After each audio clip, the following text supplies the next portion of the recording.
Good morning, everybody, and welcome back to another episode of This Week in Magic Online Finance. I'm your host, Chaz Andres, and as always, we're going to get started this week with the news. The biggest story, though, is one you might not have heard of. You know those treasure chests you get as prizes and open up and sometimes get disappointed by? Well, they're about to come with one fewer card each.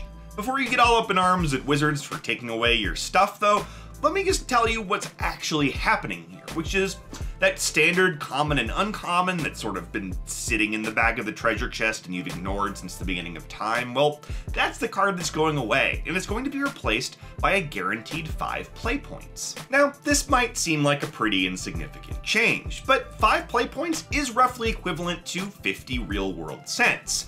And yeah, you might not be all that excited finding a couple of dimes on the sidewalk tomorrow, but you can buy these treasure chests in bulk, and 50 cents of additional value in an item that currently sells for about $1.80 on the secondary market, that's a pretty significant boost. It's gonna be interesting to see if this actually has any effect on the overall MTGO economy. On the one hand, this might actually mean that treasure chests are going to be worth more, which would be nice because when you won an event, your prizes would be better. On the other hand, this might mean that Wizards of the Coast is going to allow themselves to be slightly less aggressive with the treasure chest reprints, and that wouldn't be so bad either because it would give your collection maybe a chance to start growing in value again. Either way, it seems like treasure chests are a pretty solid buy right now. This new value increase hasn't been fully priced into the market yet, so there are some deals to be had. And of course, the other big story this week is that Ravnica Allegiance is almost here. It's going to be released this Thursday, January the 17th. That's the same day it'll be out on Arena, a couple of days before paper.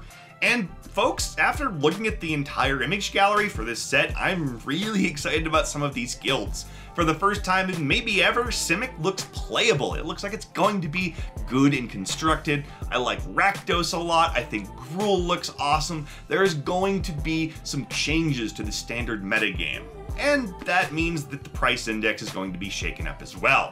There hasn't really been a lot of movement here over the past couple of weeks, but I expect that to change really soon. This seems like a good segue into gaining ground, where in Standard, the card that gained the most ground this week was Arclight Phoenix, gaining 3 more tickets from 30 up to 33. This is now the all-time high for Arclight Phoenix, despite the fact that the card hasn't really been used a lot in Standard over the past couple of weeks. Is it Phoenix has kind of fallen out of favor, whereas Is It Drakes and Jeskai Control have kind of moved in other directions. They don't really run the powerful Phoenix very much at all. Now, Arclight Phoenix is and will continue to be a very powerful card, but we're going to know a lot more about its financial future in, say, 2 weeks. If Arclight Phoenix ends up being a major part of the new standard metagame, which is very possible, 40 or even 50 tickets is not out of the question. If not, I think we may be looking back fondly at this 33 tickets as its high watermark. I really like this card, I think it's great in Modern, but Modern play alone in the current Magic Online economy, that's not a sustainable price. Let's move on to Modern, where the card that gained the most ground this week was Cavern of Souls, gaining about 2 tickets from 11 up to 13. And honestly, this is small potatoes for a card that was about 30 tickets back in September. The crash didn't help, but it was the Ultimate Masters reprint that really did Cavern of Souls in. Granted, I do think this card is going to gain value again at some point in the future, but this 2-ticket jump looks a little more like random noise than the start of a long-term trend. I still think you should be buying into cards like this, the slam dunk Modern staples, but you've got some time here. The Modern economy is still just sort of kicking along the bottom. Moving on now to our biggest loser. We're in Standard.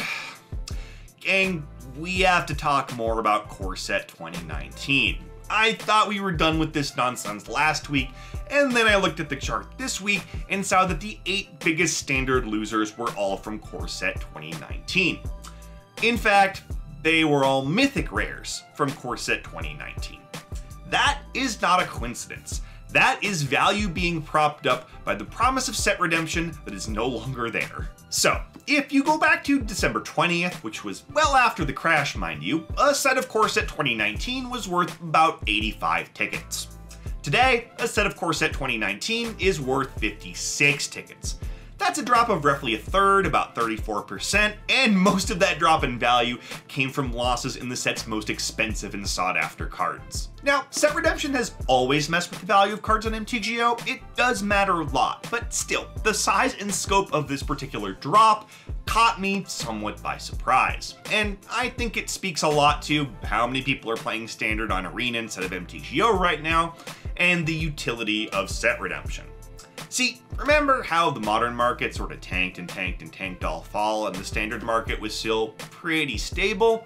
Well, I think redemption was a bigger piece of that puzzle than I had initially thought. And the sets now that have left the redemption window are more in line with, say, the current Modern prices than they are with the Standard sets that are still able to be redeemed. All this tells me is that you have to be really careful with your Guilds of Ravnica cards heading into February.